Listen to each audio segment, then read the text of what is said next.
Бишкек аймактык шайлоо комиссиясы келечек будущее партиясынын 2 аял алууга чакырган үгүт иши боюнча реформа партиясынын арызын карады. Анда 2 аял алууну мыйзамдаштырууга үндөгөн видео чакырыкта шайлоо мыйзамдары жана үгүт иштеринин эрежеси бузулган жок деп тапты. Эске салсак, келечек будущее партиясынын талапкери Назира Абдыкаимованын көп аял алууга үгүттөгөн видео чакырыгы соц тармактарда жарыяланган. Көп өтпөй реформа партиясы АШКга карылып, келечек будущее партиясын көп аял алууга үгүттөгөн үчүн шайлоо мыйзамдарынын негизинде жоопкерчиликке тартууну талап кылган. Bir жактан сөз эркиндиги жөнүндө сөз кыласыңар, экинчи жактан өз оюн эркин айткан адамды кылмыш жоопкерчилигине тарткыла дейсиңер.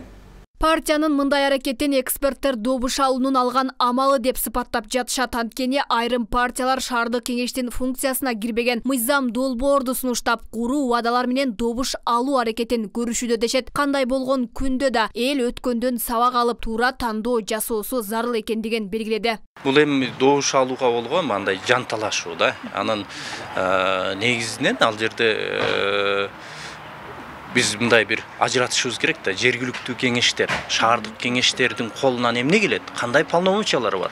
Ол шаардык кеңеш чече албаган маселелерди көтөрүп чыгып атышат.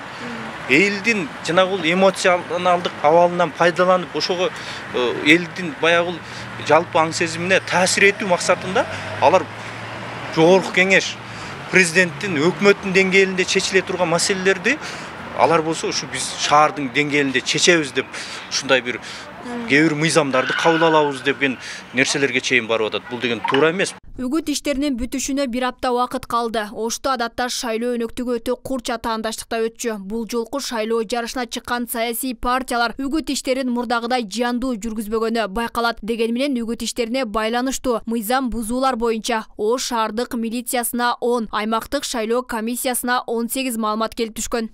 18 арыз түшкөн. Анын ичинде кээ бир арыздардын санынын көбөйгөнү бир эле маселени мисалы бөлүп алып келген жери бар да. Мисалы көрнөк жарнакты мисалы бир жерге илинген, үйгө илингенин өзүнчө жазган, же болбосо бир ишканага илингенин өзүнчө жазган, ошол баары топтолуп кеткендер бир 6 арыз, бир эле арыз ошол 6 бөлөк болуп саны көбөйүп атат. Бишкек Ош шаарлары учурда кызыл зонада турат. Шайлоо жакындаган сайын аталган шаарларда COVID-19 вирусун жуктургандар көбөйүп, абал курчуп жатат. Мындан улам аймактык шайлоо комиссиясы шайлоону санитардык талапты сактоо менен күчөтүлгөн тартипте өткөрүлөрүн айтууда. Мурунку шайлоолордон өзгөчөлүгү бүт шайлоо участкаларында шаар боюнча аябай чоң көзөмөл болот.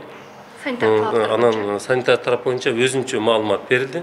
Санитар талаптар боюнча да орун басары келип, толук кандуу ошол эгерде 4 кызматкер бере турган болду, ошол кызматкерлер толук кандуу ошол эпидемиялык шартка жараша ошол аралык сактоо, ошол жерде иш-чаралар. Ал арада 5 жылдык мөөнөтү бүткөн БШКга жаңы курам шайланды. Белгилей кетсек, БШКны кайрадан Нуржан Шайлдабекова башкара турган болду. Анын талапкерлиги борбордук шайлоо комиссияны 5 жыл жетектеп, бир топ шайлоолорду өткөргөн үчүн жактырылган. Мыйзам бузууларга байланыштуу борбордук шайлоо комиссиянын Оштогу өкүлү да жаңы дайындалган. Бишкек аймактык шайлоо комиссиясынын төрагалыгы да алмашкан. 11-июлда Бишкек, Ош жана Токмок шаардык кеңештерине шайлоо болот. Алмагүл Эркебай кызы, Мирзат Нуманов, 7 канал, Ош.